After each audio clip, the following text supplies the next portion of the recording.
Hello, this is Cloudy Kai, back after a couple months, because I just haven't posted in 4 months. So, but I'm back. I'm for real back this time. Um, at least I hope so. But anyways, today we're going a little bit into a different direction with this channel, with a bit more power scaling videos. And there's some anime analysis videos.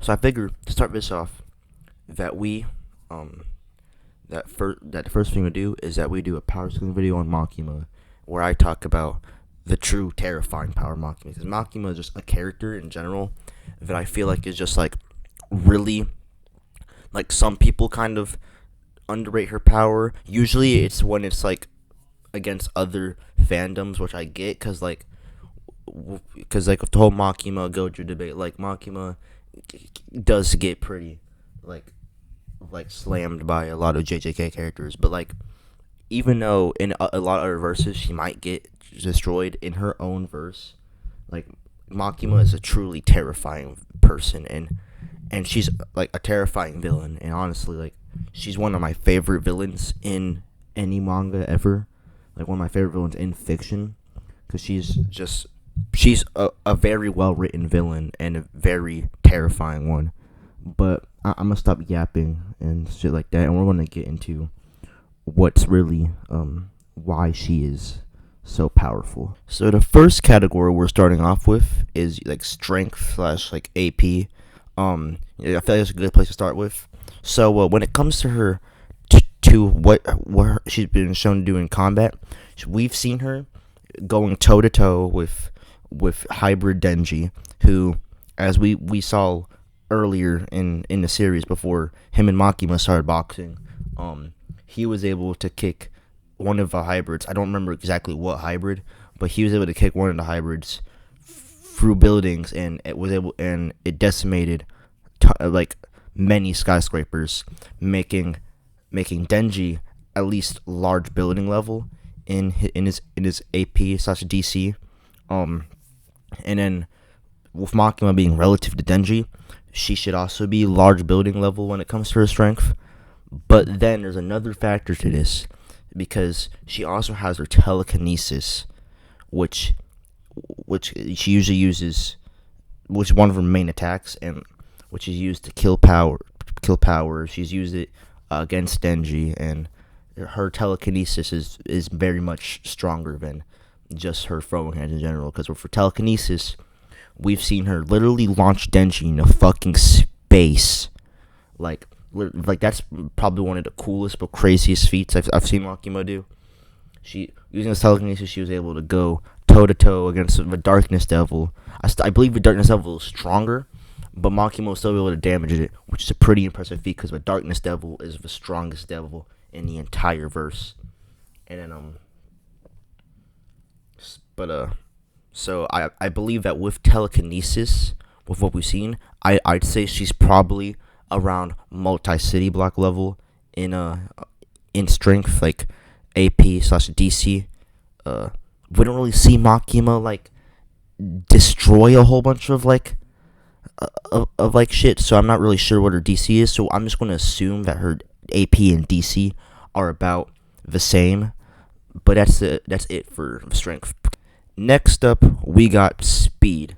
Now with speed, like I said earlier, Makima and Denji are about relative when it comes to their strength and speed. And we know that Denji is faster than the Angel Devil. And the Angel Devil, we've seen react to a bullet very easily, making him above supersonic levels, making both Denji and Makima supersonic. So yeah, they're hypersonic when it comes to their reaction, combat speed. I don't know about movement speed. I don't really know. Maybe movement speed too. I'm not sure. I'm just going to assume for the sake of the video that they're all equal, because there's nothing to say that they aren't. But yeah, that's it for speed. Really, not that much to say about it. It's pretty simple. So next up is durability. Now the interesting thing about durability is that Makima kind of has shit durability, because she's just been shown to be taken out by guns. and like and Chainsaw Man's chainsaws like usually do pretty severe damage to her. So her durability is probably her weakest attribute, but that attribute also doesn't really matter in this case because you basically can't kill Makima because Makima made a deal with the Japanese government to um to make it to where if she like gets severely damaged, if she dies, that damage is transferred to a random Japanese citizen, meaning that they die and then Makima just immediately heals. So you would and so basically you would have to kill every Japanese citizen to finally kill Makima. And since Chainsaw Man takes place in 1997, when there were 126 million people living in Japan, you would have to kill her 126 million times to actually kill her, which would be a pretty hard thing to do because like eventually you're going to get tired. Like so it's a really hard feat to do. The only reason why Denji was able to kill Makima was because of the whole like love thing where he ate her. But this is only something that Denji could do. No one else in the series, and I'm pretty sure most people wouldn't be able to do that. So Maki might not have impressive durability, but you really can't get rid of her unless you want to kill every single Japanese citizen. I guess if you just nuke every city in Japan, yeah, I guess you would die. But most people aren't going to go to the lengths to do that. But hey, I don't know.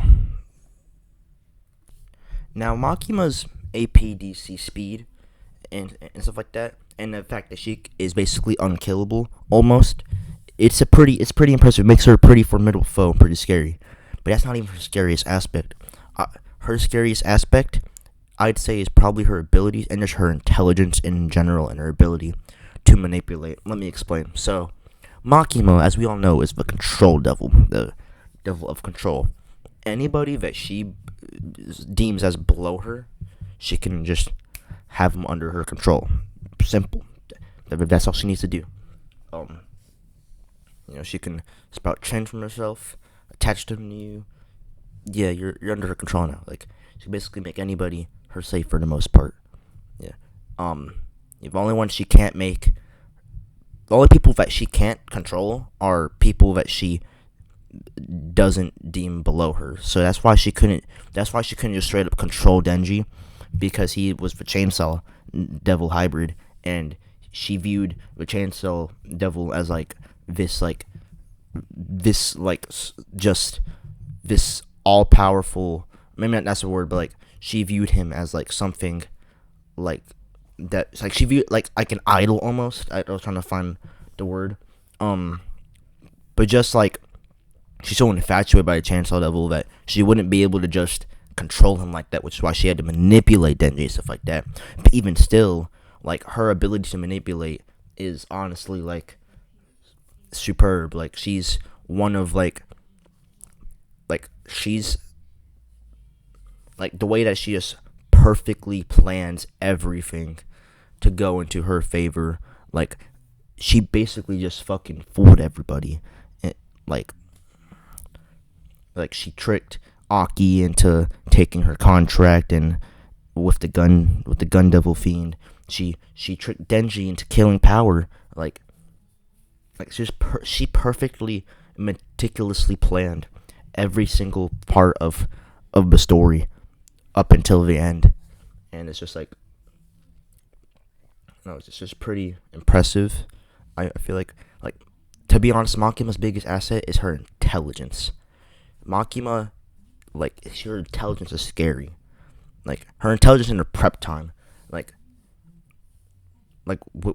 she has good physical stats besides durability. She can't die, and she has all these control powers. But what ties it all together is that she's just fucking smart, and she knows how to utilize her powers to her advantage. And to be honest, if it wasn't for Denji, she probably would have reached her goal. But one other thing about Makima is her contracts which kind of goes into the whole abilities and intelligence thing, where she knows how to manipulate people and get them to be under her control. And yeah, like she has a shit ton of contracts. She has contracts with the zombie devil, if I'm correct, the punishment devil, Aki, who has the future devil. Then there's Angel Devil. I don't remember all of them off the top of my head. But like she has a shit ton of contracts, which can all serve a variety of purposes. I'd say that I think that the best one might be the what you call. In my opinion, the best one is probably the Future Devil, because she can literally see into the future and predict what someone's going to do, which could be really useful in a fight. Like if someone uses an attack, she can just use the Future Devil to look into the future and be like, oh, okay, I need to dodge that. So that makes her even more formidable in combat, and it's probably her most valuable contract in my opinion. But yeah, these contracts make her even more formidable and powerful. So to basically sum it all up, Makima has an AP and DC of large building level when it's just straight hands, and I'd say multi-city block when she's using her telekinesis. She has supersonic speed, is basically unkillable, has the power of control and all of this shit, all these contracts, and she's a genius. So she's a very scary individual. Like, she's one of the scariest villains I've ever seen in fiction.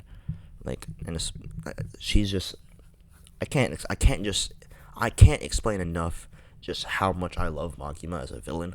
But that's basically the whole thing wrapped up. So that's basically my whole thing, power scaling Makima. I hope you liked the video. I'm not a very experienced power scaler. I'm kind of new to this shit, but I tried my best to really I tried to do my best research and kind of give the best answer to like what Makima's, like how strong Makima really is from what I've seen. So hopefully this does well, and hopefully I can do more content and get better at power scaling over time. And if you thought this video was shit, I'm sorry. It probably is shit, but we don't gotta be mean about it. We can all be friendly. You can give constructive criticism down in the comments. And make sure to subscribe and like this video, and remember,